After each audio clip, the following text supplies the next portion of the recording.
All right, let's talk about something huge. Imagine you have to write a rule book, not for a game, but for a country with over 1 billion people. That's not just a rule book, right? It's more like an architectural blueprint. And today, that's exactly what we're going to deconstruct the blueprint for India's governance, its constitution. So, seriously, how would you even start? How do you write the rules for over 1 billion people? Think about the sheer scale of that. You've got so many languages, so many cultures, so many different points of view, and you have to create one system that works for everyone. It's got to be one of the most ambitious projects, well, ever. Okay, so with any massive project, you've got to start with the people behind it, right? The architects. So let's meet the masterminds who took on this incredible challenge, the ones who actually drew up the blueprint for a new India. The group in charge was called the Constituent Assembly. And, they were smart about it. They knew this was a monumental task, so they didn't try to go it alone.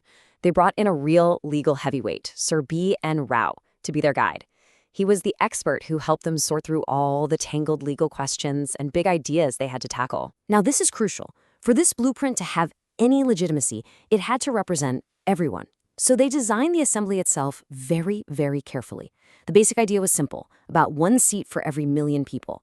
But then, to reflect the reality of the time, they made sure those seats were divided up between the major communities, Muslims, Sikhs, and a general category. The whole point was to make sure the final document wasn't just written for the people, but by the people, with all their different voices in the room. All right, so we've met the architects.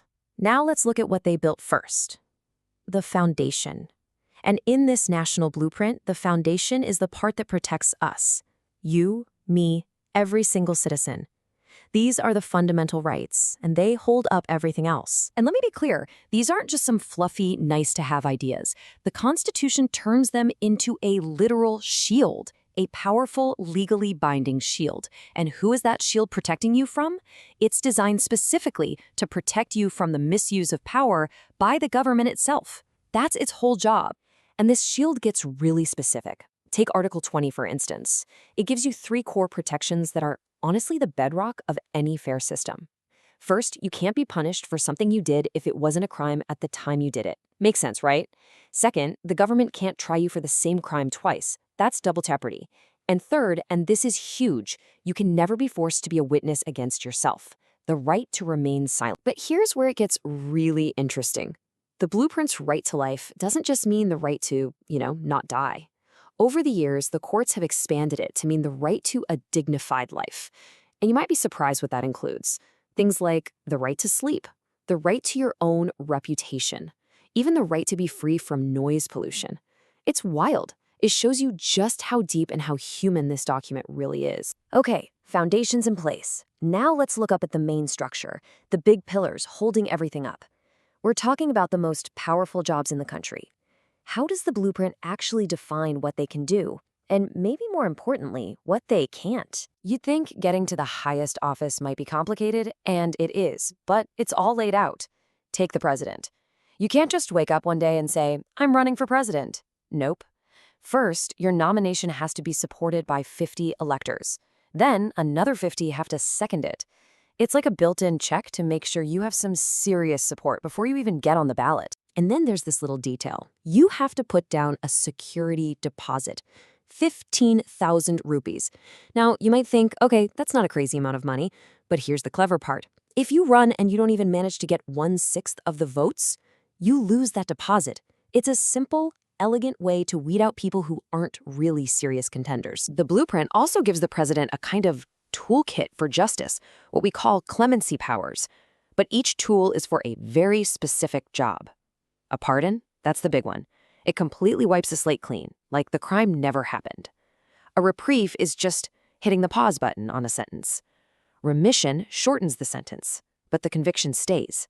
And respite means giving a lighter sentence because of a special situation, like pregnancy. See, every power is distinct and has its own purpose. So, a blueprint's only as good as the builders who follow it, right? It's useless if people just ignore the plans. That brings us to our final section, the watchdogs. Think of them as the building inspectors, the maintenance crew. They're the independent groups designed to make sure everyone is following the blueprint and the whole structure stays strong. And the biggest, most powerful watchdog of all is the Supreme Court. Its main tool is something called judicial review. And it is a huge deal.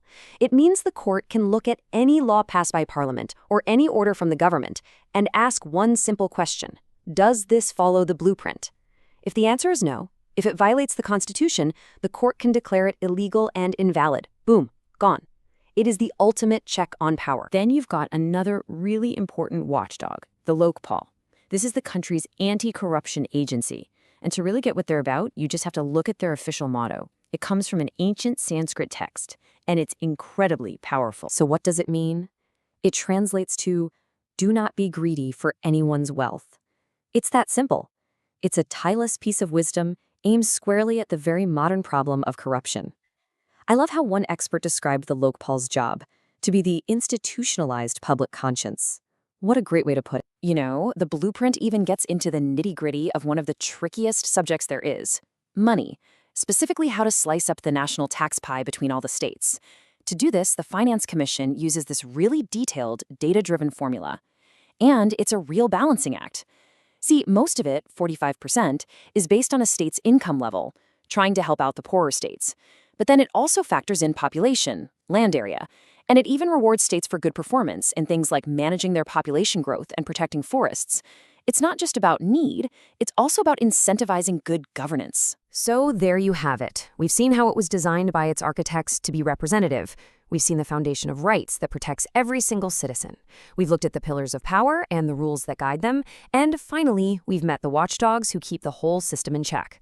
It's just an incredibly detailed and deeply thoughtful guide for how to run a democracy. But here's the thing. A blueprint like this isn't meant to be locked away in a museum. It's a living document. It's constantly being tested, reinterpreted, and pushed by new challenges nobody could have predicted decades ago. So that really leaves us with the big question, doesn't it? As India keeps changing and evolving, what will the next chapter for this incredible blueprint actually look like?